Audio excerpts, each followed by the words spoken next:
Mesdames, Messieurs, avant le développement de ce titre, je vous informe que nous établirons tout à l'heure la liaison avec notre chaîne partenaire, la radiodiffusion et télévision publique allemande, la Deutsche Welle. Ça fait 6 mois que la Russie effectue son opération spéciale de dénazification en Ukraine. Nous parlerons également du temps de dialogue inclusif au Tchad. Golf TV Africa recevra ce soir en direct de Borne Nafissa Amadou. Ce sera avec Serge-Vivien Couillemont. Mesdames, Messieurs, prenez le rendez-vous. Une fois encore, Mesdames, Messieurs, bonsoir. Merci de nous rejoindre à cette grand-messe de l'information du soir sur Golf TV Africa. Merci de toujours préférer le siège de l'info pour vous informer. Une commission d'enquête dépêchée dans les établissements scolaires pour s'enquérir de la situation des enseignants alcoolos. Le rapport aura épinglé plus de 400 enseignants en situation d'ébriété, en état d'ébriété en situation de classe. Que pensent les acteurs du système éducatif eux-mêmes par rapport au sujet? Spiro ou sinon, Silver Bianza. Les salles de classe et bureaux des établissements scolaires transformés en bistrot au cours de l'année scolaire 2021-2022. C'est le compte rendu des missions de contrôle du ministère des enseignements maternels et primaires qui ont annoncé que plus de 400 enseignants sont éthylétiques. Une situation inquiétante que regrette cet enseignant.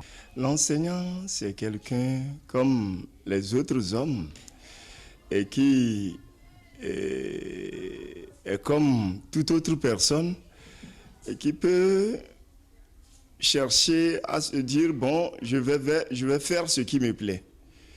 Mais à dire que tu es enseignant, cela veut dire que tu es appelé à éduquer et à former. Un éducateur, c'est quelqu'un qui est suivi de près et qu'on observe pour pouvoir être un exemple dans les jours à venir, dans les années à venir. Mais prendre l'alcool, aujourd'hui, je ne peux pas dire qu'un enseignant n'a pas le droit de prendre de l'alcool. Je ne peux pas le dire ainsi. Mais ce que je peux conseiller par rapport à l'alcool, c'est qu'un enseignant n'a pas le droit de prendre de l'alcool, surtout au jour de classe. Ça, c'est formellement interdit. Et même à parler des enseignants qui ont même le courage jusqu'à prendre l'alcool les matins, se rendre dans les classes, dire qu'ils vont dispenser les cours aux enfants, travailler avec les enfants, mais ils oublient que ces enfants-là vont sentir l'odeur et tôt ou tard, ils vont commencer à dire à mon enseignant, là, quand il me gardait, quand j'étais en telle classe, il prenait de l'alcool, sans vous mentir, ce côté, ce n'est pas un bon système, une bonne manière qu'un enseignant doit avoir. Je vous en prie, bon, peut-être, hein, si je dis que je ne peux pas dire qu'un enseignant n'a pas totalement le droit de prendre de l'alcool, c'est que, bon, peut-être un week-end avec ses collègues dans les jeux, peut-être un seul verre en passant, d'accord, et autres. Mais un enseignant, dans son plein métier, n'a pas le droit de toucher à l'alcool aux heures de classe et dire qu'il va se rendre dans les classes pour dispenser certains cours. En effet, l'éthylisme chronique est l'un des maux qui mine le secteur de l'enseignement maternel et primaire, des comportements déviants qui écartent complètement l'enseignant des règles éthiques de la profession. Par ailleurs, la loi proscrit un tel acte, fait savoir ce promoteur d'établissement. En fait, c'est une loi qui existait, ça ne date pas d'aujourd'hui. C'est parce qu'on ne la rappelle pas souvent. C'est parce qu'on ne la rappelle pas souvent que nous avons tendance à croire que c'est une loi qui n'existe pas. Sinon, en fait, l'alcool n'est pas bien. L'alcool n'est pas bien. Déjà, l'enseignant est déjà un homme, c'est un homme. L'alcool, l'abus d'alcool favorise même, je dirais, a des influences sur certaines pathologies de l'homme, telles que le cancer, les maladies cardiovasculaires, les troubles digestifs, des troubles nerveux, psychiques et autres. Ouais. Alors si l'enseignant, quand il prend de l'alcool, il va en classe, il n'est plus lui-même, il est parfois fatigué. Et déjà, Nous exigeons que les enseignants soient souvent debout. Et étant donné qu'il est fatigué, ce n'est pas évident qu'il adopte la position debout tout le temps. Le mal est profond et il faille le penser jusqu'à la racine, conseille vivement cet enseignant pour qui l'enseignement est un secteur vital. Ils n'arrivent même pas à se contrôler. Quand ils sont devant les enfants, ils font de n'importe quoi. Et même s'ils pouvaient respecter même certains cours à dispenser aux enfants, ils ne se respectent pas, ils font de n'importe quoi. Sans vous mentir, c'est sur le terrain. Et c'est ce que nous constatons. Nous ne pouvons pas dire qu'aujourd'hui, certains enseignants ne prennent pas de l'alcool. Si on prend des appareils pour vérifier le sang de certaines personnes aujourd'hui, et surtout les enseignants aujourd'hui, vous allez constater que beaucoup d'enseignants prennent de l'alcool.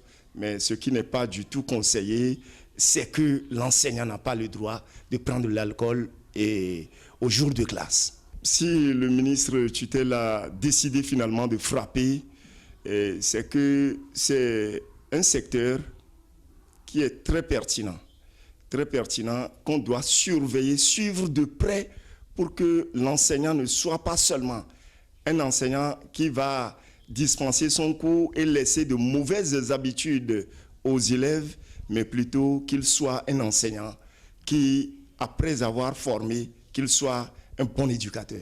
Le gouvernement prévoit lutter farouchement contre les enseignants éthyliques afin de redonner à l'école toutes ses lettres de noblesse. Après plus de 2 mois de vacances, l'école béninoise va rouvrir ses portes le 19 septembre prochain. Une réouverture qui nécessite des préalables. Au dire du secrétaire général de la Confédération des organisations syndicales indépendantes COSI Bénin, ces équivoques doivent être levés, insiste Noël Chadari, que je vous invite à suivre. Pour une bonne rentrée, il faut quand même que les travailleurs soient débarrassés des soucis majeurs. Il faut qu'ils aillent en classe pour qu'ils donnent le meilleur d'eux. Il faut qu'ils soient bien dans leur tête, dans leur chair, dans leur peau. Et qu'ils sentent que on est débarrassé des problèmes et que on va donner le meilleur de nous dans les classes. Mais s'ils y vont avec des problèmes dans la tête, ils sont minés par les problèmes, eh bien, naturellement que ça ne va pas être une bonne rentrée, ça ne va pas être une bonne année scolaire, parce que quand on va en classe avec des soucis, on n'a pas pu payer le loyer, on n'a pas pu faire face aux charges des enfants, on n'a pas pu faire face au quotidien, les problèmes quotidiens, ça va être une année scolaire qui va être pas bonne. C'est pour cela que, quand je le dis surtout parce qu'aujourd'hui, la vie est excessivement chère. Il y a un taux d'inflation record. L'inflation atteint des proportions insupportables pour les poches des travailleurs, des travailleurs en général, aussi des enseignants, dont vous voulez qu'on parle.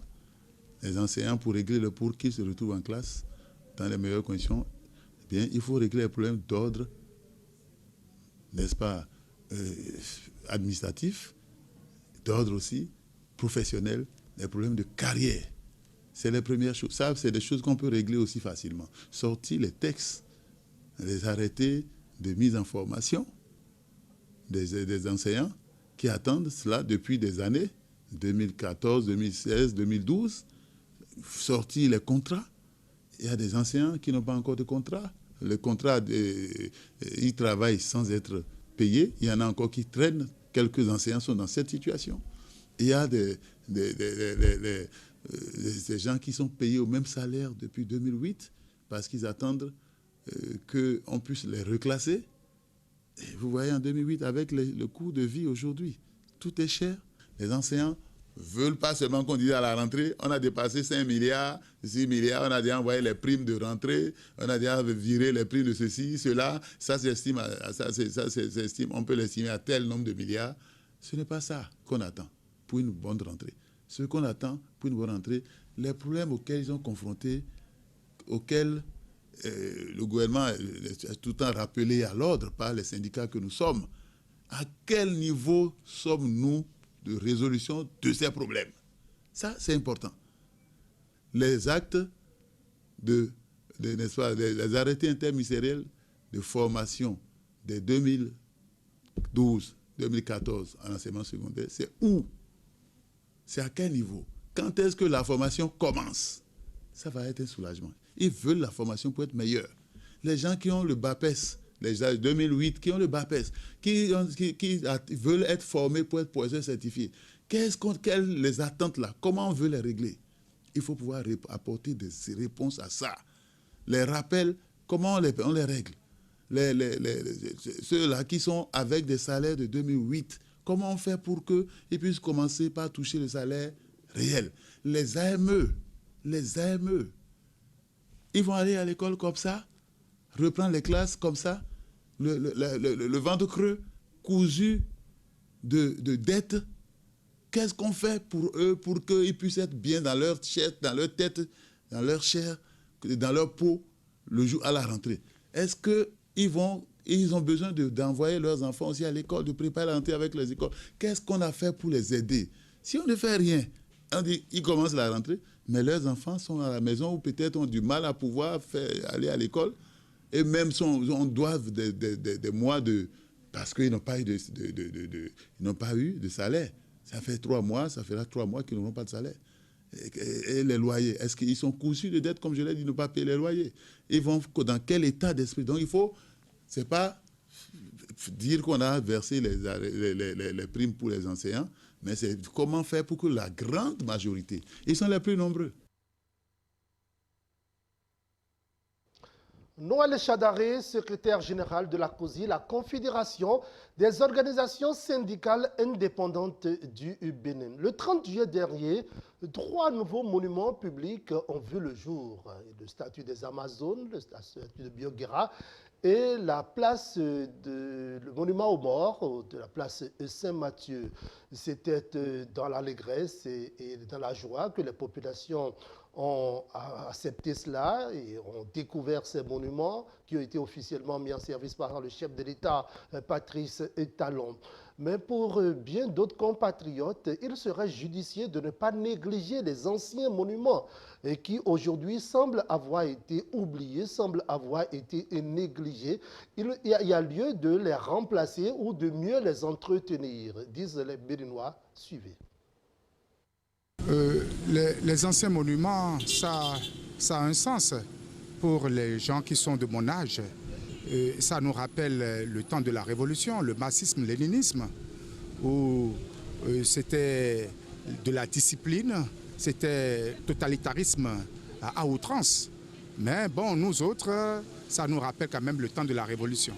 Le monument qui pouvait valoriser beaucoup plus l'attention des gens à l'extérieur, ce serait la place de l'Étoile Rouge, où il y a un monsieur qui a au départ les instruments agricoles à la main. Il était à une certaine altitude et par la suite on a dit que l'agriculture ne se fait pas en haut et il fallait descendre et on a diminué l'altitude du monument. Je crois que ça nous rappelle toujours, c'est toujours le temps de la Révolution, la place rouge.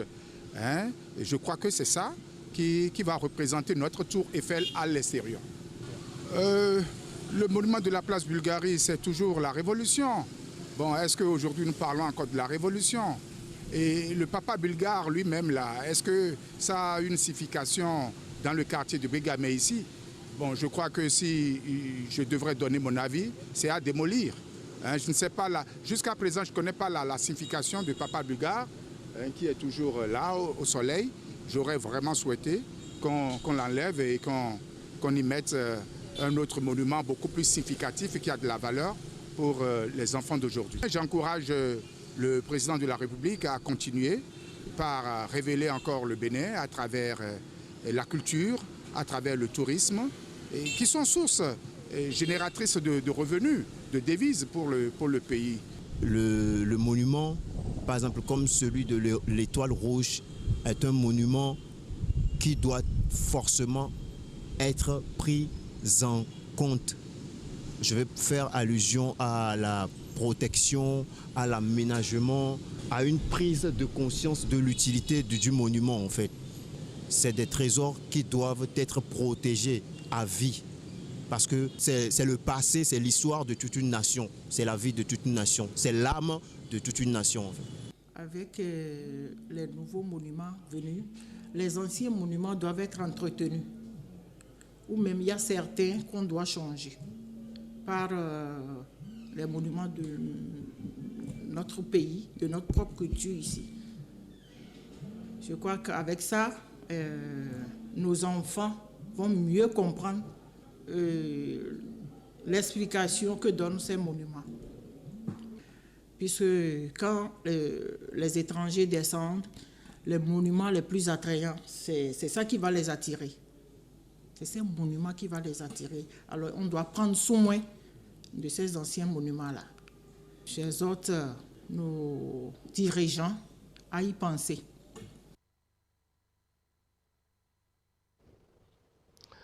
L'aluminium s'invite de plus en plus dans les constructions de bâtiments au Bénin. Les artisans de cette matière, les vitriers, les aluminieristes et autres, multiplient leur chiffre d'affaires, de bonnes affaires avec la vitrierie. Ils donnent des prestations à la satisfaction des clients, mais ils sont toutefois confrontés à des difficultés. Et Golf TV Africa entre dans la découverte du métier du vitrier ce soir. Suivez. Plus de repos dans leurs ateliers. Avec l'ampleur de la demande aujourd'hui, ils doivent davantage se réjouir. Ce sont les techniciens de vitres, encore appelés vitriers.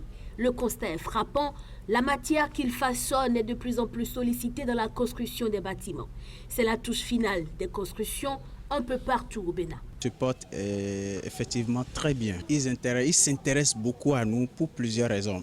Parce que dans les temps antérieurs, souvent, les persiels sont faits avec du bois en menuiserie bois ou avec du métal en fer. Mais de nos jours, d'après les expériences, nous avons vu que les bois, souvent, après un temps, par l'effet du soleil ou le vent, souvent ça se ronge ou ça ne fait pas le temps qu'il faut. Par contre, les métals, souvent, ça se rouille par l'effet de la mer, le soleil, et chaque fois, il faut repeinturer chaque fois. Par contre, l'aluminium, quand tu le mets, c'est presque à vie. Et souvent, la notisation de l'aluminium le protège contre le soleil, l'effet de la mer et contre tout vent. Faustin Aviroué est lui vitrier depuis 21 ans et il s'en réjouit. Ça fait déjà 21 ans que je suis dans ce métier. C'est un métier de homme. Ça, c'est un champ grand dans le monde de tous les métiers. Donc, l'aluminium, ce que vous voyez comme le métier que nous exerçons, c'est lui qui est le premier avant l'industrialisation, la création du monde. Ça fait partie le premier métier dans le monde, dans les inventions des machines, après l'industrialisation. Donc c'est pourquoi nous avons l'habitude actuelle, comme il y a la modernisation, la construction des matériels au niveau du bâtiment. Et c'est ça qui fait notre prestation actuelle dans le monde de l'aluminium. Ces vitriers ne restent toutefois pas sans difficultés. Ces difficultés sont de différents ordres. Les difficultés sont énormes. Souvent, la cherté aussi des matériels, ça joue aussi sur nous aujourd'hui. Parce que les coûts des matériels sont presque au double aujourd'hui. Et est-ce que la clientèle veut comprendre? Mais on essaie de gérer. Nous avons des difficultés au niveau de la clientèle, des difficultés au niveau des travaux, des difficultés à l'achat, beaucoup de difficultés. Les matériels sont fragiles, mais ça n'empêche pas de faire l'efficacité des travaux. Parce que malgré la fragilité des matériels, nous essayons de nous en sortir. Et ça fait des travaux qui tiennent beaucoup. Il y a les boîtes à pharmacie. Si la blessure est un peu grave, on essaie de faire appel aux agents de santé qui viennent parfois nous soigner ici, si ce n'est pas trop grave. Mais quand c'est trop grave, on est obligé de nous rapprocher. C'était un métier où on ne peut pas aller à l'école, mais aujourd'hui, il faut aller à l'école d'abord avant d'exercer ce métier. Ça a des risques et nous rencontrons des risques au niveau des chantiers. Si nous avons des pauses à faire par de nos réalisations à travers des fenêtres, des portes, nous rencontrons ce que nous avons comme sécurité. Sinon, tu vas faillir, en posant des baies vitrées là, tu peux tomber facilement. Nous blessons souvent en matière de nos réalisations. Nous avons des précautions au niveau de ce métier. Et pour réaliser, il faut avoir des protections. Il faut avoir des gants. Il faut avoir des tenues de sécurité. C'est un métier d'avenir et ceux qui s'y intéressent, malgré les difficultés, encouragent d'autres jeunes à les rejoindre. Cela fait exactement 6 mois que la Russie a entamé en Ukraine son opération spéciale de dénazification. Pendant ce temps, le dialogue national inclusif a été reporté sans cesse au Tchad, va commencer bientôt. C'est donc la question ce soir dans le duplex que nous réalisons avec notre chaîne partenaire, la radiodiffusion télévision publique allemande, la Deutsche Welle, en direct de Bonn ce soir. Nafissa Amadou, elle a reçu par Serge Viencuimont de Golf TV Africa. Mesdames et messieurs, nous sommes de nouveau en duplex avec notre partenaire de la radio-télévision internationale allemande, la DW. Et avec nous aujourd'hui en direct de Bonn, Nafissa Amadou. Bonsoir Nafissa. Bonsoir Serge. On commence avec la guerre en Ukraine car cela fait 6 mois que cette guerre a commencé par l'invasion des troupes russes. Oui, l'on se rappelle, c'était le 24 février lorsque la Russie a envahi l'Ukraine lors d'une opération que Moscou a qualifiée d'opération militaire spéciale. Cela fait donc 6 mois que l'Ukraine se défend contre cette invasion avec des pertes humaines à la fois militaires et civiles très importantes.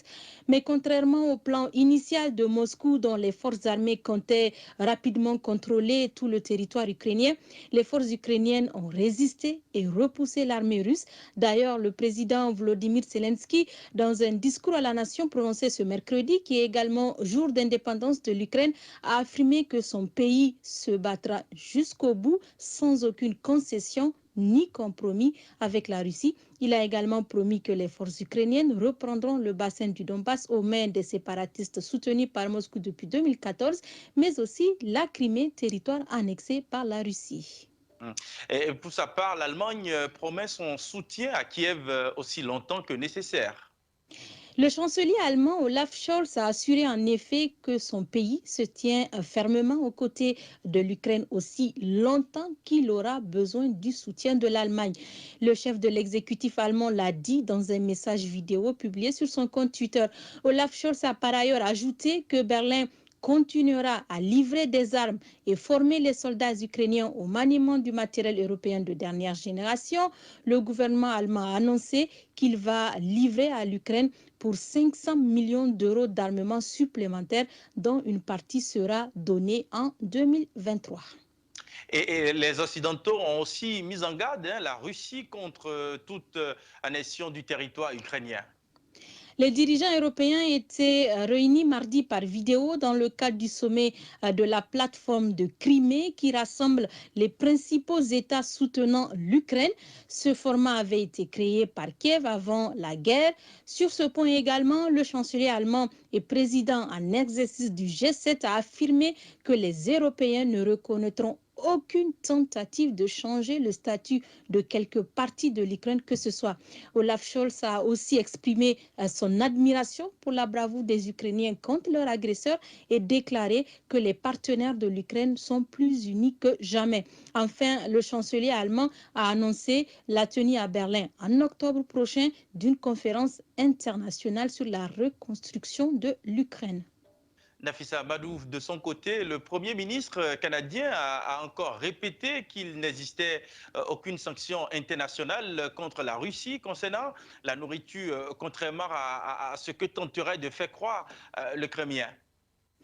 Justin Trudeau dit en effet que lorsque le régime russe attribue aux sanctions la responsabilité de la crise mondiale, la crise alimentaire mondiale, il fait de la désinformation. C'est pourquoi le Premier ministre du Canada appelle à lutter contre ce qu'il considère être de la propagande, car les exportations ukrainiennes ont repris lentement depuis l'accord signé à Istanbul pour atténuer le blocus il y a un mois. Et depuis lors, une trentaine de navires ont quitté des ports ukrainiens sur la mer Noire, transportant plus de 600 000 tonnes de céréales jusqu'à présent. Au total, 23 000 tonnes de blé ont ainsi pu être acheminées, par exemple, vers l'Éthiopie. Mais la circulation des navires est loin d'avoir atteint son niveau d'avant. Nafissa, depuis le début de cette guerre, il y a eu plusieurs tentatives de médiation qui n'ont rien donné. Oui, et je précise qu'il s'agit de la plus grande opération militaire contre un pays en Europe depuis la Seconde Guerre mondiale. Et l'on se souvient, dès le début de l'offensive russe en Ukraine, des tentatives de négociation ont commencé par le biais de nombreux États comme l'Afrique du Sud, le Qatar ou encore la France, dont le président Emmanuel Macron a maintenu le dialogue aussi bien avec Vladimir Poutine qu'avec Volodymyr Zelensky. Il y a également Israël, dont le Premier ministre Naftali Bennett a tenté de jouer les médiateurs.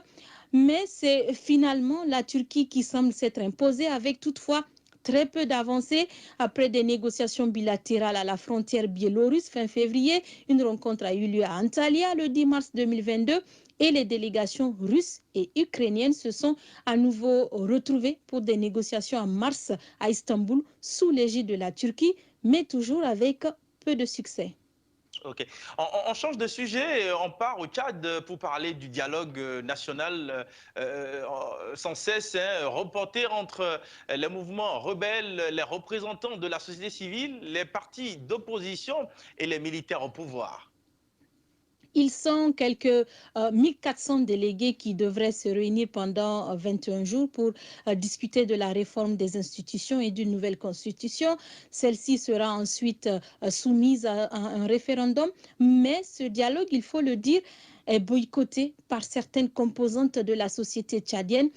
C'est ainsi que le représentant du secrétaire général des Nations Unies auprès de l'Union africaine et le président de la Commission de l'Union africaine ont exhorté les autorités de la transition à tout faire pour impliquer tous les absents à ces assises. Mais Nafissa Amadou, qui sont ceux qui boycottent justement ce dialogue national et pourquoi? Il y a d'abord l'opposant Succès Masra du parti Les Transformateurs. Ensuite, nous avons la coalition d'opposition et de la société civile Wakitama et Mohamed Ali Mahdi. Il est le leader du Front pour l'alternance et la concorde au Tchad, le FACT, le mouvement rebelle dont l'incursion en avril 2020 sur le territoire tchadien avait causé la mort de l'ancien président Idriss Déby.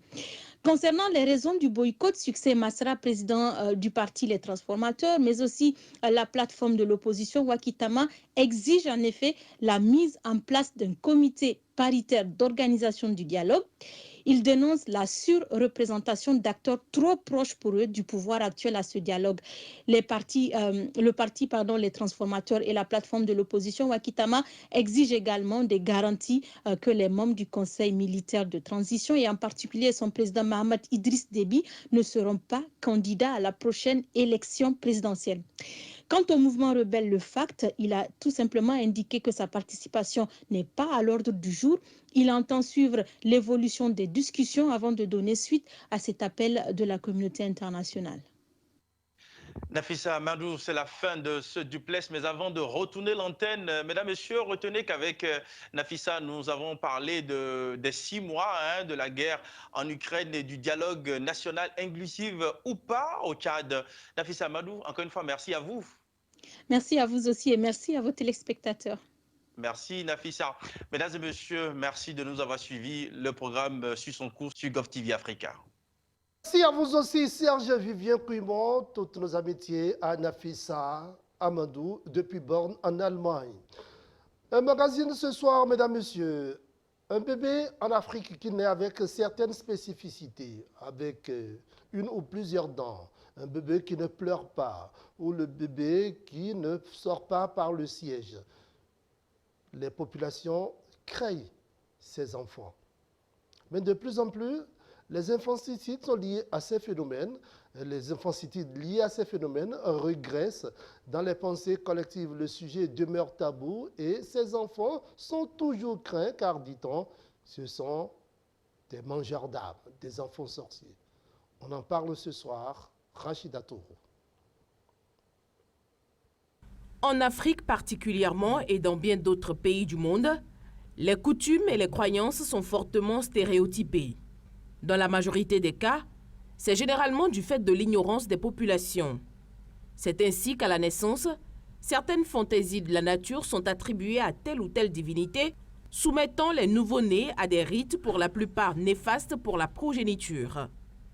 Ainsi, les nouveau-nés, selon qu'ils aient été accouchés par voie basse ou non, qu'ils soient pourvus de malformations diverses, qu'un enfant naisse prématuré, ou encore qu'il fasse plus de 9 mois dans le sein de sa mère, on a tout fait de leur attribuer des pouvoirs maléfiques ou non, des enfants sorciers, des enfants destinés à précipiter le passage à l'outre-tombe de ses parents, la génitrice en l'occurrence, des enfants vampires, mangeurs d'âmes, et j'en passe. Lorsque, par exemple, l'enfant apparaît avec des dents, ou que, au cours de sa croissance, au lieu de sortir les dents par le bas, il commence par le haut, ce phénomène est en lien avec l'entité Tohosu. Et il faut faire ce qu'il faut pour préserver la vie, je dis bien la vie, du père si c'est un garçon et de la mère si c'est une fille. Dans ce cadre-là, par exemple, il y a des dispositions qu'on peut prendre. Lorsqu'on voit que les dents commencent à apparaître par le haut, il y a des connaissances endogènes qu'on peut utiliser, notamment à base de miel, qu'on passe sur la gencive inférieure pour précipiter la sortie des dents du bas, afin qu'elles sortent finalement avant celles qui apparaissaient, pour qu'on prenne ce genre de disposition. Et là, les conséquences sont contournées. Maintenant, si c'est du déjà fait et que les dents ont déjà poussé par le haut, il y a ce que nous appelons en fond flou. On pourrait expliquer ça par, ou alors traduire ça par l'expiation.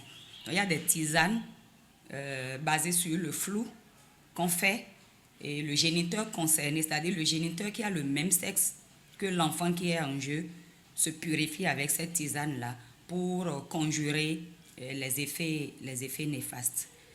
Il y a également quelque chose que j'ai oublié. L'enfant peut naître sous l'influence de dents. Et là, par exemple, c'est les orteils qui se croisent.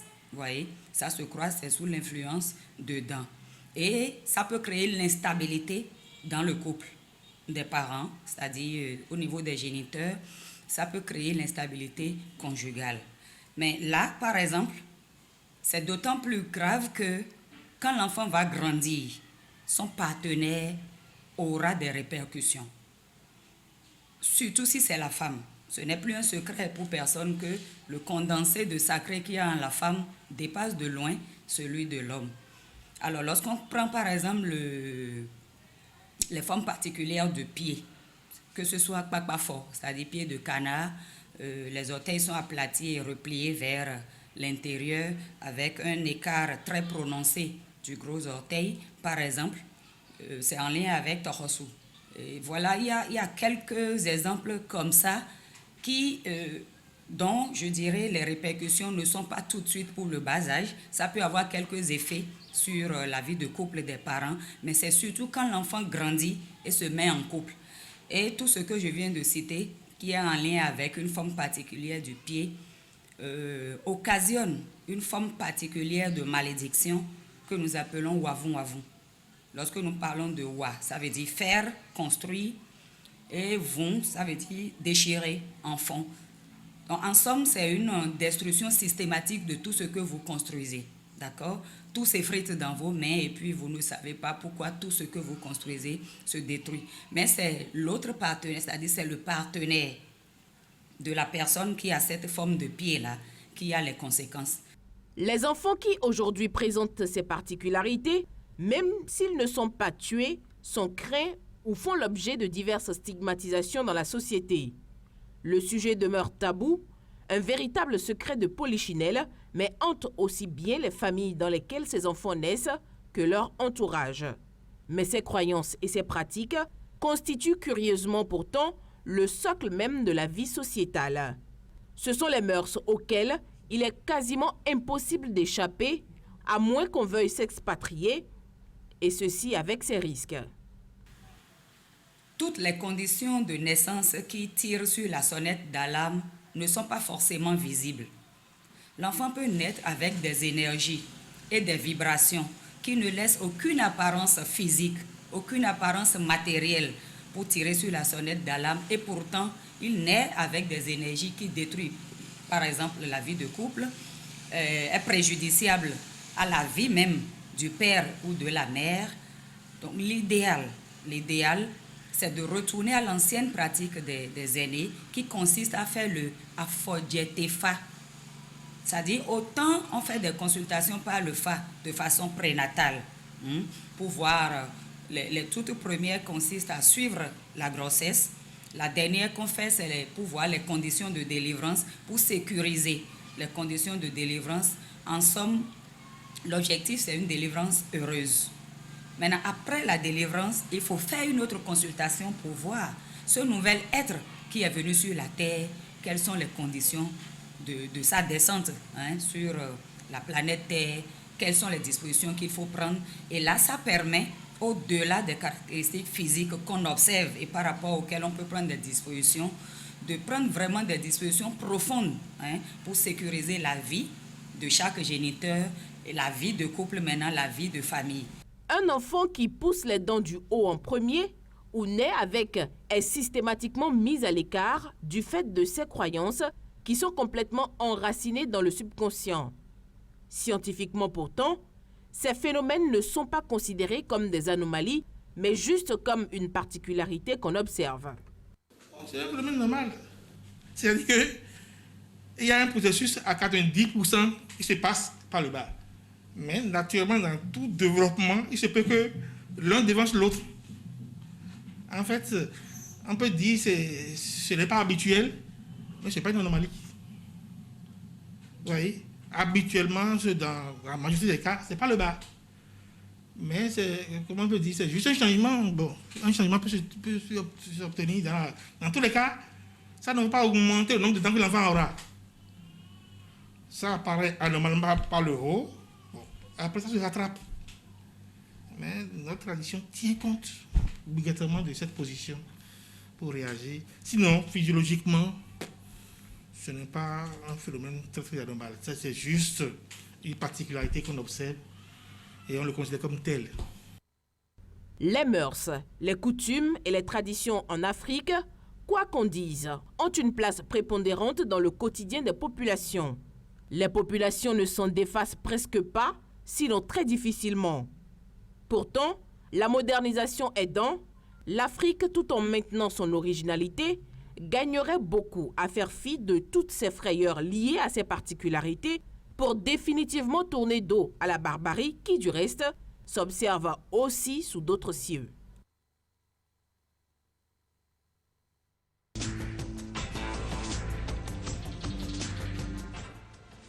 Issus de la diaspora africaine, les repates, comme on les surnomme, font de plus en plus leur retour dans l'optique de participer au développement du continent. Akwete Akapo s'est reconverti en agriculture une fois rentré au Togo. Précision dans un instant.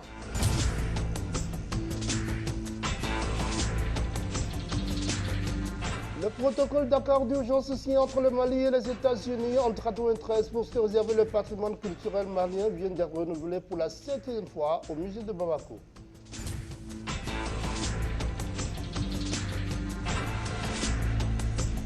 Les États-Unis sont confrontés à une vague de chaleur extrême avec des températures qui devraient atteindre leur pic dimanche, tandis que l'État de la Californie subit des dégâts d'un feu de forêt explosif.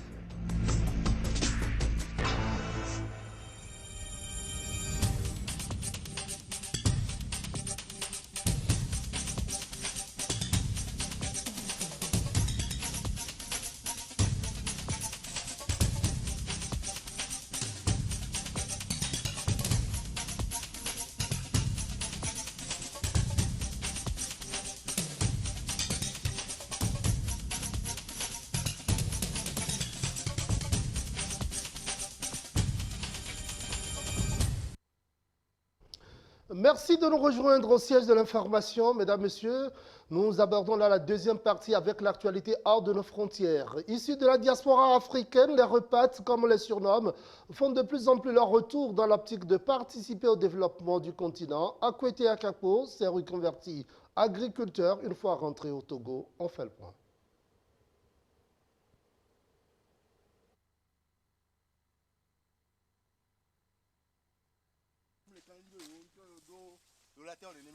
C'est à plus de 50 km de Lomé, la capitale togolaise, que Akwete Akakpo a décidé de poser ses valises. Ici, en pleine nature, loin du stress de la ville, il a trouvé son havre de paix. Après 16 années passées en Europe, il a tout laissé tomber. Ses amis, son travail d'ingénieur son et lumière pour entrer au bercail et se consacrer à l'agrotourisme. Une décision semée de doutes au départ. Oui, j'ai pris un an pour décider, parce que c'est pas facile. Tu dois te poser 1000 questions. Est-ce que si je reviens, est-ce que je vais retrouver ma place, ce que je faisais avant, ou tu dois faire autre chose? Là, je me suis dit non, je vais faire quelque chose qui n'a rien à voir avec ma vie d'avant. Donc, je suis rentré dans l'agriculture. Et c'est ce qui fait que je suis dans la brousse depuis 4 ans. Cette nouvelle aventure a toutefois été remplie d'embûches pour Akwete. La réintégration, l'adaptation à la vie rurale. Mais au bout de 4 ans d'efforts, il a réussi à mettre en place son projet. Dans sa ferme, il fait de l'élevage de volailles et du maraîchage. Une ferme agroécologique qui valorise les produits locaux et des pratiques agricoles ancestrales comme ici, la production du vin de palme. Là, ils sont en train de travailler sur les troncs pour pouvoir attirer plus de jus pour du DEHA. Et cela attire les jeunes curieux. J'avoue que le monsieur a une forte mentalité parce que ce n'est pas évident de quitter l'Europe et revenir en Afrique. En ce sens que l'Africain pense que l'Europe est un Eldorado. Maintenant, après le tout, moi j'ai apprécié en ce sens qu'il fait bon vivre. J'ai apprécié beaucoup aussi sa philosophie. Faire le grand saut et rentrer au pays. Pour Akwete, sa démarche vise surtout à montrer un autre modèle de réussite aux jeunes qui aspirent à l'émigration. Quand on va à la chasse, c'est pour chasser et revenir à la maison avec le gibier. Mais quand tu restes dans la forêt, c'est que tu deviens aussi un gibier. En quelques mots, je dirais, partez, mais revenez tôt. Ne perdez pas trop d'énergie avant de revenir. Moi, j'ai encore beaucoup d'énergie. Donc, on a beaucoup de choses à donner encore à l'Afrique. De plus en plus d'Africains optent pour un retour aux sources, rentrer au pays pour apporter sa pierre à l'édifice et contribuer au développement du continent africain.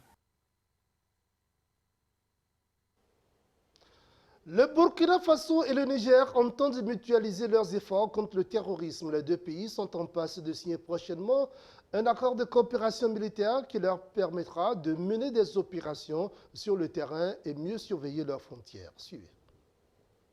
Les deux pays veulent gagner du terrain dans la lutte contre le terrorisme. Le ministre de la Défense du Niger, ici à Ouagadougou, a mené plusieurs rencontres avec les autorités militaires du Burkina. Et c'est au palais de Kosiam que l'annonce est faite. Les deux pays vont signer très prochainement un accord de coopération militaire pour plus d'actions. La première étape, celle dans laquelle nous sommes, c'est de renforcer d'abord la coopération entre nos deux pays, entre nos deux armées dans le domaine de la défense. Nous avons pris la décision, nous sommes en train de préparer un accord de coopération militaire entre nos deux pays. La deuxième étape, c'est de continuer les opérations militaires que nous sommes en train de faire sur le terrain. Nous avons déjà eu à faire Tanli 1, Tanli 2, Tanli 3. Nous sommes en train de préparer Tanli 4. Le CONOPS va être signé tout à l'heure par les différents chefs d'état-major. Mais au-delà de ces opérations, nous envisageons de faire d'une manière régulière, d'une manière permanente, des opérations sur le terrain entre nos différentes forces armées pour faire que nos forces occupent le terrain, prennent le contrôle du terrain, qu'elles ne puissent pas laisser un seul centimètre, aussi bien au Niger qu'au Burkina, aux terroristes. Le Burkina, lui, est dans une perspective de renforcement de sa coopération avec ses voisins. Et il y a déjà des approches. Vous avez suivi récemment des missions qui sont allées au Mali et ça va se poursuivre. Nous allons continuer à dialoguer pour renforcer tous ces cadres de coopération, d'abord bilatérale, mais aussi en élargissant un peu le cercle. Donc avec le Mali, avec les autres pays de la sous-région, nous allons renforcer cette coopération et ce sera le seul moyen pour vaincre le terrorisme qui se joue des frontières et contre laquelle menace aucun pays tout seul ne peut se prévaloir donc d'avoir une victoire. La coopération militaire entre le Burkina et le Niger n'est qu'une énième étape dans la quête de solutions par des États touchés par le terrorisme. La coopération entre le Niger et le Burkina Faso n'est que le renforcement des relations qui existent déjà, étant donné le caractère frontalier des deux pays, qui essayent donc de mutualiser les ressources, surtout les ressources informationnelles. Présentement, on constate, en tout cas en 2022, une forte décroissance du nombre des attaques au Niger. Donc c'est tout à fait naturel que le Burkina Faso cherche à comprendre comment le Niger a pu parvenir à la réduction de l'incidence du terrorisme sur son territoire. Au-delà de cette piste de coopération, le gouvernement ici tente aussi de dialoguer avec les groupes armés. Il ne cesse de demander aux Burkinabés qui sont en armes à les déposer et à revenir à la maison. Le protocole d'accord d'urgence signé entre le Mali et les États-Unis en 1993 pour préserver le patrimoine culturel malien vient d'être renouvelé pour la 7e fois. C'est au musée de Bamako. Imaginons. L'ambassade des États-Unis au Mali et le ministre de la Culture ont paraphé cet accord par lequel les États-Unis s'engagent pour la 7e fois depuis 1993 à imposer des restrictions à l'importation de matériel archéologique du Mali vers les États-Unis. Objectif, réduire l'incitation au pillage et au trafic illicite d'objets culturels maliens. Il y a une double cérémonie. Alors nous avons commencé avec la signature d'un accord de continuation d'un accord fait entre le gouvernement américain et malien pour bloquer l'exploitation illicite des pièces historiques culturelles du Mali. Et cette exposition, c'est le fruit de cet accord, parce que toutes les pièces ici étaient prises par les douanes américains qui ont vu que les conditions des exploitations étaient illicites. Ils ont pris et en coopération avec le gouvernement malien, nous avons retenu. Il y a même certaines pièces qui sont des musées américains qui, après cette initiative, ils ont commencé de voir les pièces maliennes dans le stock, de voir est-ce que c'est illicite ou non. Et ça, il y a quelques belles pièces ici qui, volontairement, un musée américain a décidé de retenir. La signature a été suivie par un vernissage de plus de 900 œuvres restituées au Mali par les États-Unis en décembre 2021. Occasion pour les autorités maliennes de saluer ce geste plein de symboles qui témoigne de l'excellence des rapports entre les deux pays. C'est pour moi un bonheur et un immense plaisir de présider cette cérémonie de vernissage pleine de signification, car elle démontre encore une fois que la restitution des biens culturels n'est qu'une question de volonté et de géographie culturelle, et ce n'est que justice, car il s'agit avant tout d'accès du peuple à sa culture, surtout pour notre jeunesse, d'accéder à la créativité et à la spiritualité d'époques lointaines. Pour sa part, l'ambassadeur des États-Unis s'est réjoui de la collaboration fructueuse entre le musée de Bamako et plusieurs musées américains. J'ai vu avec le directeur de ce musée, il y a assez de coopération avec les musées américains parce que c'est important que le Mali peut avoir la culture malienne connue à l'extérieur, mais dans un sens formel, licite. Alors il y a des échanges au Grand Musée de New York, de Boston, de Washington, puisque la population américaine peut avoir plus de connaissances de Mali. Il s'agit, à travers cette lutte contre le trafic illicite des œuvres d'art et de restitution d'objets culturels, de permettre aux Maliens, et plus particulièrement à la jeune génération, de s'approprier son histoire pour envisager sereinement l'avenir. La première session de la commission mixte entre la République du Mali et la République islamique d'Iran a pris fin ce 23 août 2022 avec des résultats encourageants et des perspectives chargées d'espoir. Sous la coprésidence du ministre des Affaires étrangères et de la coopération internationale, Abdoulaye Diop, et son homologue iranien, son Excellence Dr Hossein Amir Abdollahian, elle a été marquée par des engagements importants entre les deux parties dans divers domaines prioritaires de coopération bilatérale, notamment ceux de la défense, de la sécurité, de l'enseignement supérieur et de la recherche scientifique, des mines, du développement rural, de l'énergie, de la santé, les transports, de l'industrie et du commerce. Les efforts seront désormais consacrés à la concrétisation diligente des projets convenus à la promotion d'une diplomatie économique soutenue par des investisseurs et des hommes d'affaires qui ont d'ailleurs largement participé à cette rencontre de haut niveau.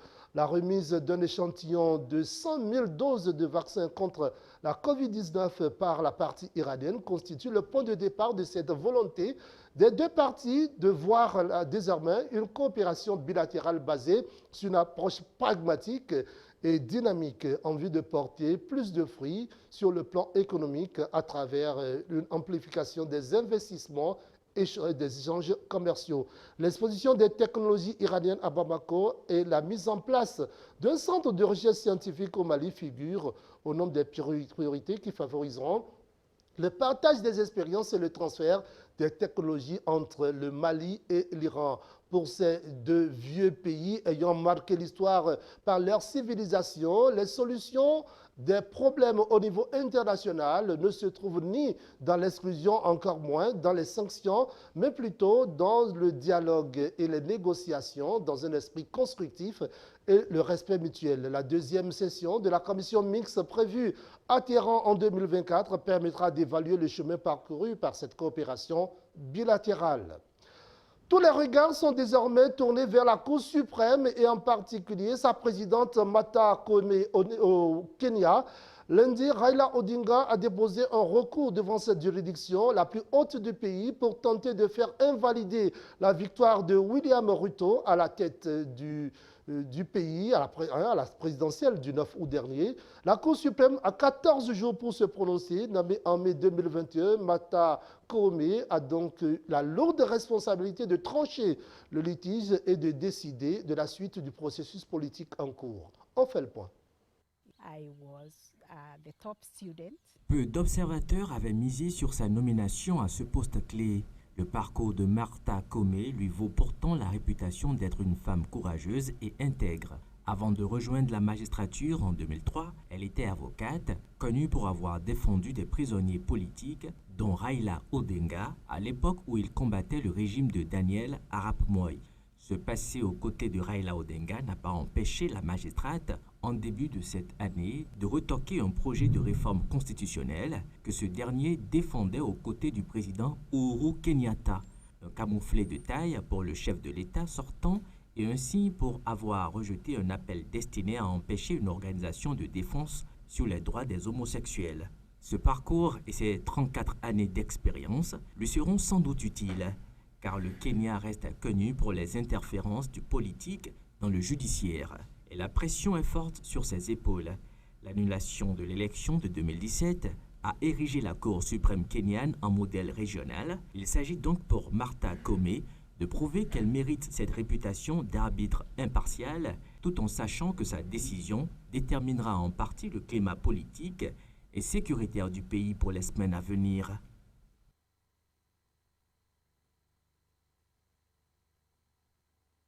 Plaidoyer en faveur des Somaliens en proie à une famine. Dans son discours du dimanche 14 août au Vatican, le pape a évoqué le sort des Somaliens qui luttent pour faire face à la sécheresse. Le souverain pontife a appelé la communauté internationale à aider ce pays en proie à une famine. Reportage. Plus de 3 millions d'animaux essentiels aux communautés pastorales et agropastorales de la Somalie sont déjà morts et la production agricole a considérablement chuté en raison de faibles précipitations sans précédent et de conditions de sécheresse intenses. Celle-ci a aussi forcé au déplacement plus de 900 000 personnes depuis le début de l'année. Hassan Abdul Koran, un fermier de 38 ans de Dinsour, une ville de la région de Bey, au sud-ouest de la Somalie, a quitté son domicile avec sa famille après avoir perdu tout son bétail et ses récoltes. Ils sont venus à Dolau, à plus de 300 km, espérant obtenir de l'aide. Il y avait une grande sécheresse dans le pays et pas de pluie, donc tout ce que nous avons planté n'a pas poussé. Fatouma Adan Koussaou, une mère de 2 enfants de Kolaban, également dans la région de Bey, a marché avec ses 2 enfants pendant plus de 300 km. Ils ont survécu grâce aux aumônes des gens le long du chemin.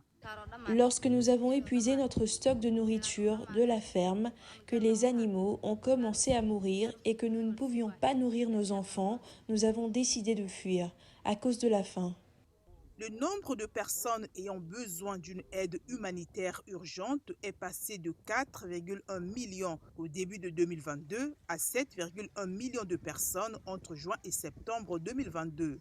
En avril, les prix de l'eau et des denrées alimentaires de base ont augmenté de 40 à 160% par rapport à la moyenne quinquennale dans certaines régions. Afin d'évaluer la situation et obtenir un soutien pour la réponse humanitaire, le groupe des directeurs d'urgence du comité permanent interorganisation s'est récemment rendu dans les zones touchées par la sécheresse.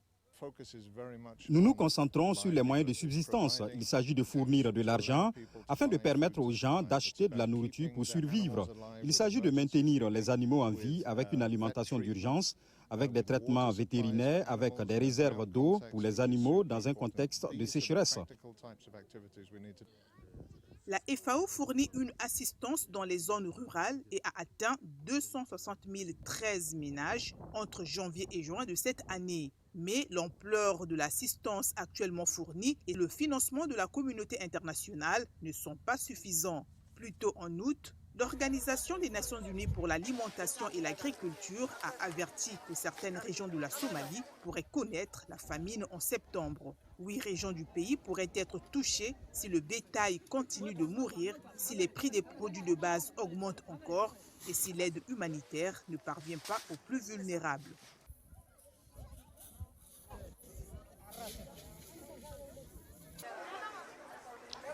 Vers le renouvellement du bureau exécutif de l'Union des professionnels des médias du Bénin UPMB, mesdames, messieurs, nous en parlons ce soir et nous recevons un invité. C'est juste après ceci.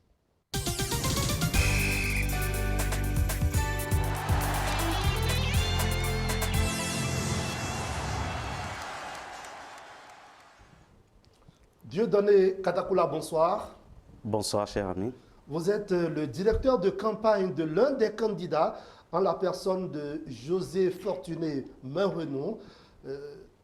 Dieudonné Katakula, aujourd'hui, il semble que la maison Union des professionnels des médias est en feu. Il y a comme des affrontements, il y a comme des invectives. Des gens jettent leur dévolu sur leurs confrères. Il semble que tout est en feu. Dieudonné Katakula, que voulez-vous faire de la maison UPMB, Union des professionnels des médias? Merci beaucoup, chers confrères. Poser la question comme ça, c'est comme si nous avons une baguette magique pour régler tous les problèmes qu'il y a. Mais fondamentalement, dire que la maison est en feu est un euphémisme, parce que réellement, il y a problème. Il y a problème parce que les tests dont nous nous sommes dotés librement et de façon autonome, sans contrainte aucune, ne sont plus toujours respectés. Voyez-vous, depuis 3 ans ou depuis quelques années, par exemple, l'Union des professionnels des médias du Bénin n'a pas, par exemple, le bureau sortant n'a jamais pu organiser les assemblées générales ordinaires, ça n'a jamais été organisé. Nous sommes aujourd'hui au thème du mandat et normalement d'après les tests par exemple, le bureau doit être installé tout au moins 30 ou 40 jours avant que le mandat ne vienne à terme. Nous sommes à quelques jours de la fin du mandat et les élections ne sont toujours pas organisées. Et pour que nous ne tombions pas dans ce vide juridique, le groupe auquel j'appartiens et qui porte la candidature de José Fortuné Menrenou, nous avons eu des pourparlers avec la présidente actuel du bureau et nous l'avons amené à accepter d'organiser l'Assemblée générale extraordinaire qui a eu lieu il y a quelques jours et qui a fixé les conditions, par exemple, pour que les professionnels des médias, membres de l'association, puissent aller à l'AG. Au nombre de ces conditions, il y a le paiement des cotisations, puisque la paupérisation ambiante dans le métier ne permet pas aux journalistes de payer toujours les cotisations. Le bureau aussi ne fait rien pour amener les journalistes à payer leurs cotisations. Et le fait que le bureau ne fonctionne pas bien, ça crée une désaffection au niveau des professionnels des médias qui ne se retrouvent plus dans ce qui se faisait. Donc, il a été dit, bon, on réduit, au lieu de 3 ans de cotisation, on réduit ça à 12 mois. Et c'est ça qui a fait qu'on a exigé les 12 000. Mais les gens ont payé les cotisations. Et quand la commission, disons, le comité d'organisation mis en place qui a étudié les dossiers, ce comité a rejeté simplement beaucoup de personnes qui ont eu à satisfaire cette obligation sous prétexte qu'ils n'étaient pas membres de l'Union avant 2019 ou autre. Mais pourquoi aujourd'hui nous nous insurgeons contre cette pratique? Nous ne cautionnons pas ce qui se passe. Nous sommes contre cela parce que il y a, voyez-vous, dans les tests de l'association, il est dit que pour être membre de l'association, il faut avoir déposé des dossiers et qu'une assemblée générale ordinaire valide vos dossiers. Or, il se fait que depuis 7 ans, c'est-à-dire depuis 2015, il n'y a plus jamais d'assemblée générale ordinaire qui valide des adhésions au sein de l'Union. Depuis 2015, Depuis 2015, il n'y a plus une validation officielle des adhésions. Et pourtant, on organise les AG électives. Voilà, pourtant on organise les AG électives. Lors de l'AG de 2019, par exemple, il se trouve par exemple qu'il y a des gens qui n'étaient pas membres de l'Union et que l'équipe sortante en ce moment, celle qui conduisait l'équipe sortante en ce moment et qui devait se faire réélire, par exemple, est allée coopter quelqu'un qui n'était même pas membre de l'association pour en faire le secrétaire général de l'organisation. On a mis beaucoup de temps pour comprendre cela. Or, il se fait qu'aujourd'hui, par exemple, dans ce comité qui a étudié les dossiers des gens qui ont déposé les dossiers, c'est celui-là qui n'avait même pas la qualité de membre de l'organisation, mais qu'on a amené, on nous a menti pour mettre à ce poste, c'est celui-là aujourd'hui qui conduit les travaux parce que le président du comité d'organisation, siège de droit, c'est-à-dire l'organisateur de l'institution, il est indisposé, c'est son adjoint, mais cet adjoint se trouve qu'il a un confrère qui travaille à Parakou et donc qui n'a pas pu rallier Cotonou pour travailler avec les autres. Peut-être qu'ils ont travaillé en ligne, mais il revient alors au secrétaire général là de gérer la conduite des dossiers pour sélectionner ceux qui ont droit de participer à cette élection. Il se fait que c'est celui-là même qui n'a pas qualité à être membre, mais qui a été coopté frauduleusement. C'est celui-là aujourd'hui qui dénie le droit à des gens qui étaient là depuis des années, que ceux-là ne peuvent pas participer. Beaucoup de dossiers ont été rejetés. Nous, au sein de l'équipe de campagne du candidat Josué Fortuné Menkouenou, nous avons déposé des recours par rapport à cela. Et donc, le comité doit étudier les recours. Mais ce qui est là, c'est que nous voyons que la liste de présence à l'Assemblée générale de 2019, qui est juste une liste de présence sur laquelle, par exemple, vous avez le nom des reporters qui étaient venus juste pour couvrir la manifestation, ou de certains invités, peut-être une liste de présence, ne peut pas représenter le répertoire des membres d'une association. Et donc, on se base sur cette liste de présence parce que ça avait permis de coopter des gens qui n'avaient pas qualité d'être membres de l'association. Et c'est cette liste de présence qu'on prend maintenant comme base de repère et on ignore totalement ou presque les autres répertoires qui existaient. Donc nous demandons que nous puissions nous asseoir avec le comité d'organisation pour que on ne donne pas l'association à des gens qui n'ont même jamais accompli une formalité d'adhésion de l'association, qui ont usurpé de ce titre et ont géré pendant des années et qu'on leur donne aujourd'hui le droit de sélectionner ceux qui ont le droit de participer à une assemblée générale ou pas. Donc, pour revenir au sujet, la maison brûle, mais si le feu doit s'éteindre, il faut vraiment que les gens arrivent à respecter les tests parce que nous sommes dotés de tests et pour qu'il n'y ait pas de tension entre nous. Nous sommes dotés des tests pour que nous puissions gérer les choses convenablement. Mais aujourd'hui, ces tests ne sont pas respectés. Et nous disons à ce comité d'organisation et à tout le bureau de l'UPMB, tout le bureau sortant, et principalement la présidente, que nous sommes prêts à utiliser tous les voies de recours parce que nous avons déjà déposé nos recours devant le comité d'organisation. Si nous ne sommes pas entendus, nous sommes prêts à utiliser les voies de recours devant les tribunaux pour que notre voix soit entendue, parce que nous ne pouvons pas laisser des imposteurs venir nous dire ce que nous devons faire dans notre maison. Dieudonné Katakula, quand vous parlez comme cela, on se dit véritablement ça ne va pas ou véritablement il y a incompréhension. Au niveau de la situation, savez-vous que l'état des lieux, au niveau de la situation des professionnels des médias eux-mêmes est alarmant? Oui, voyez-vous, les journalistes aujourd'hui, comme le dit mon candidat lors de ces rencontres, hein, les vigiles aujourd'hui, enfin je le dénie, il n'y a pas de sous-métier, mais même certaines catégories de métiers que les gens n'aiment pas aller à ces métiers, aujourd'hui ils sont encore mieux lotis que nous. Parce qu'au moins ceux-là, ils ont un salaire régulier, même si ce n'est pas grande chose. La plupart sont déclarés parce que les structures qui signent des contrats avec les agences qui les emploient pour les envoyer exigent que ceux-là soient déclarés et aient une sécurité sociale.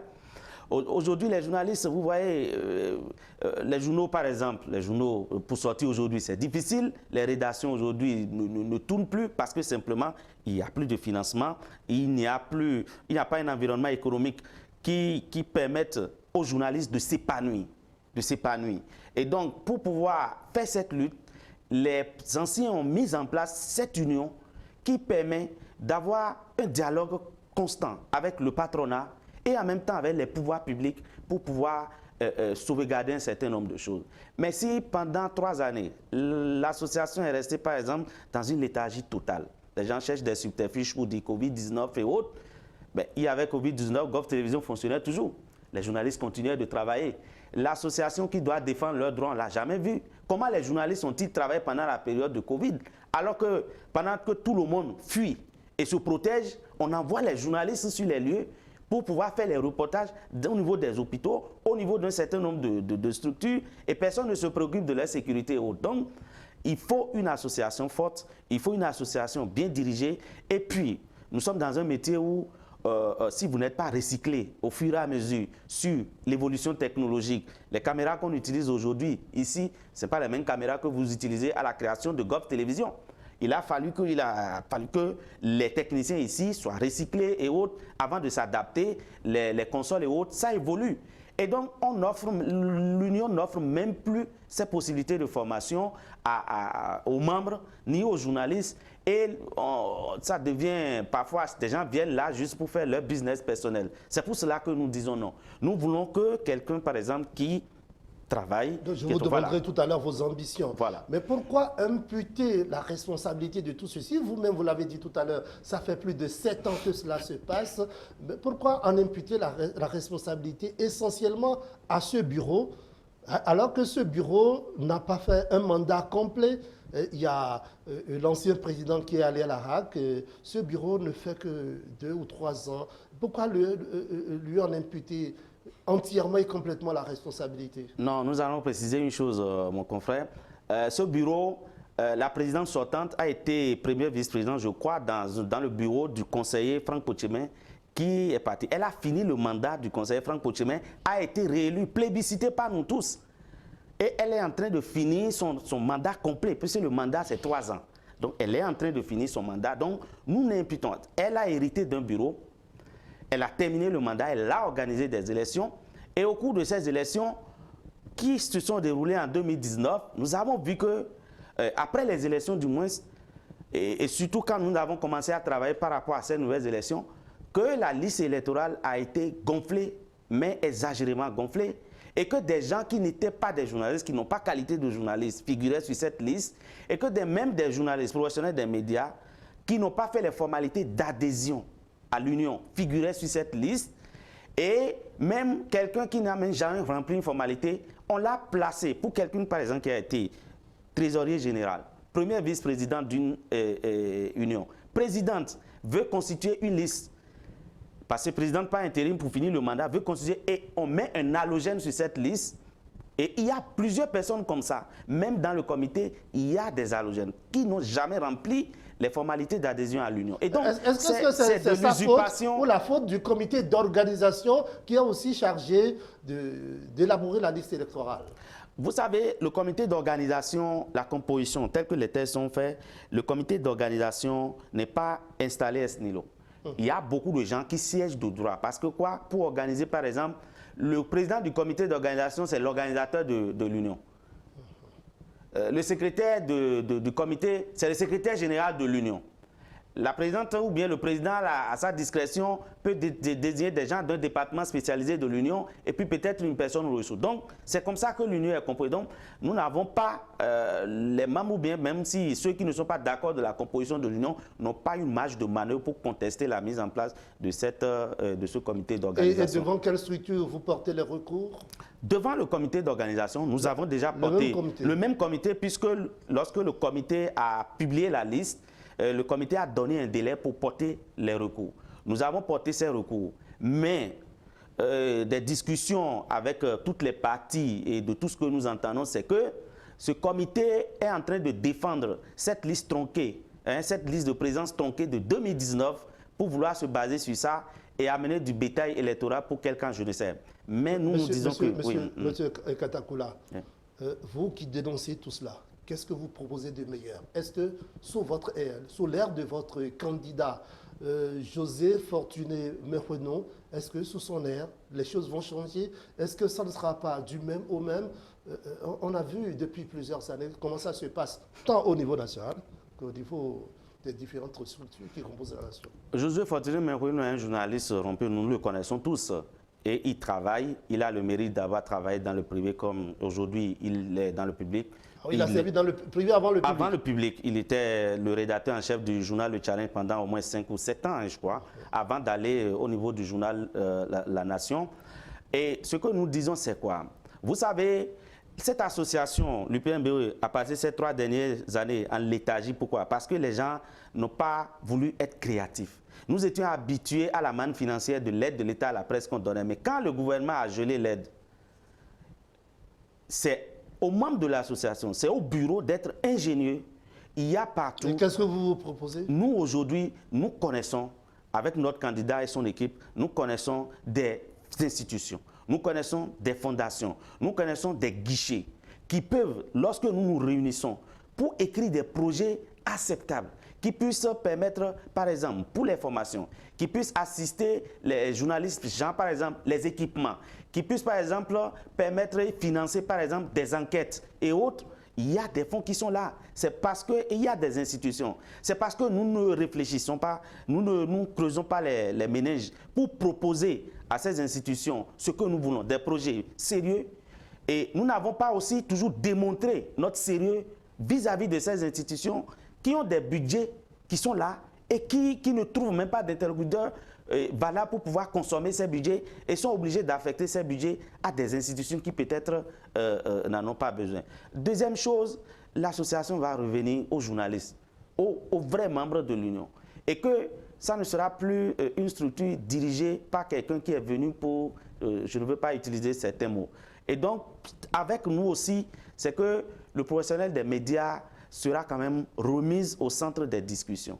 Remise au centre des discussions parce qu'on a longtemps écouté les patrons de presse, on les a longtemps écoutés, on a longtemps subi leur Ils ont leurs problèmes aussi. Ils ont leurs problèmes aussi, mais leurs entreprises ne sont pas viables sans les professionnels des médias. Nous sommes ici aujourd'hui, ce sont tous les professionnels des médias à tous les niveaux qui travaillent aujourd'hui pour que notre image soit là.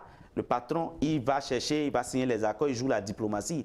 Et donc, chacun a sa place. Il faut juste remettre le professionnel des médias au centre de toutes les préoccupations, au centre de tous les projets que nous allons mettre en place et non faire des choses juste pour des groupes ou pour des intérêts personnels.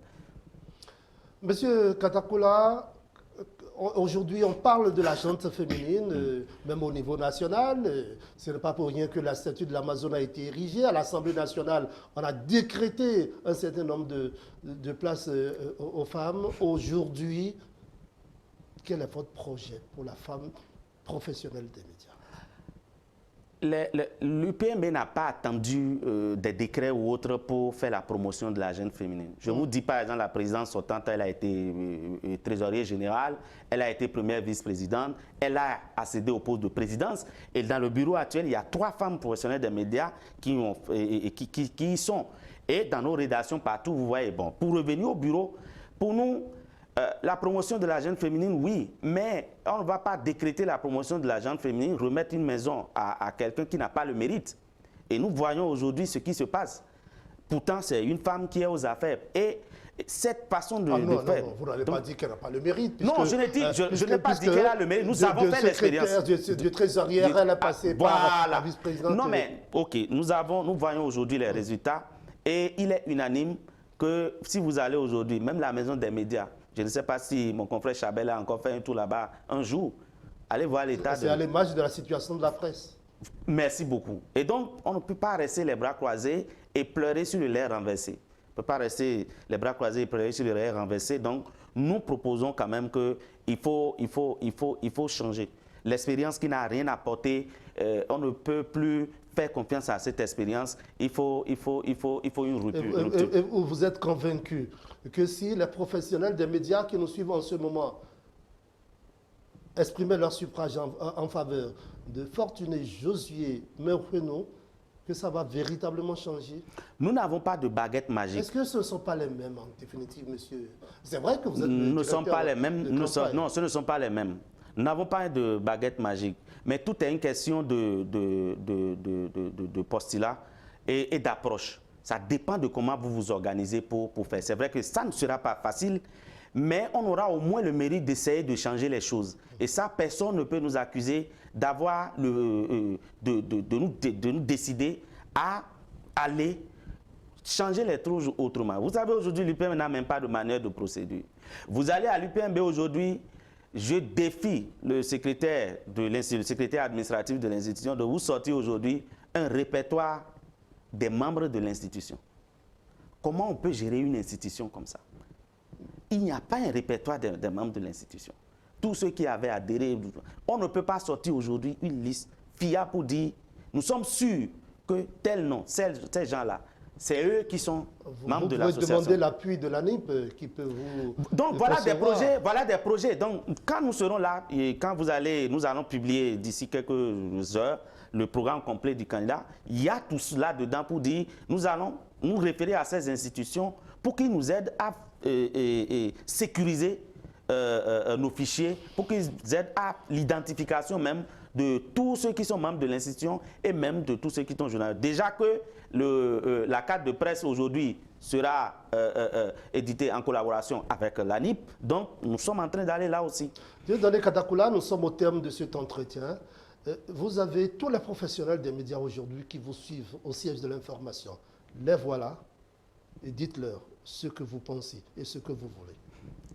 Je voudrais d'abord dire à tout le monde que nous n'avons pas intérêt à casser la maison. Vous avez commencé votre introduction en disant que la maison brûle. Et nous n'avons pas intérêt à ce que la maison tombe en ruine du fait des feux qui consument ces différentes parties. C'est pour cela que les comportements des uns et des autres, dans ce souci d'éteindre le feu, doivent pouvoir refléter l'intérêt général. Et la première des choses par rapport à ça, c'est que la liste des gens qui seront habilités à venir voter le samedi prochain ne doit pas être une liste tronquée. Parce que c'est de là, en voulant exclure, en voulant tirer l'avantage sur soi, pour soi seul, c'est de là que naissent les problèmes. Deuxième chose, je leur dirais que Josué Fortuné Mekweno, c'est l'espoir pour la renaissance de l'Union des professionnels des médias du Bénin.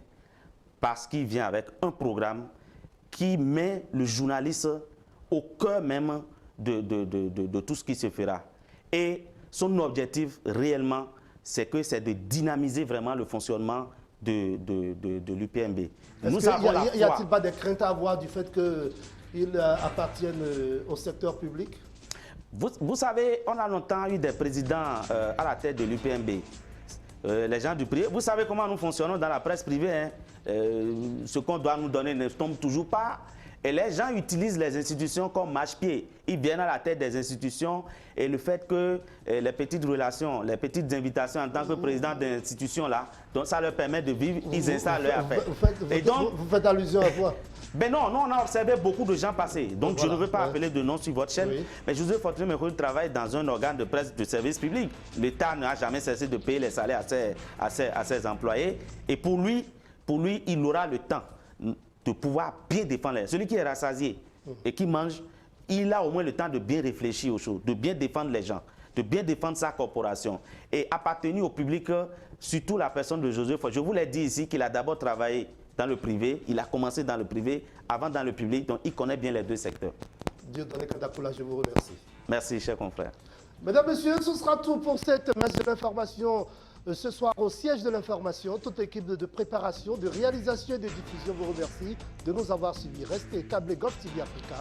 Bonsoir chez vous.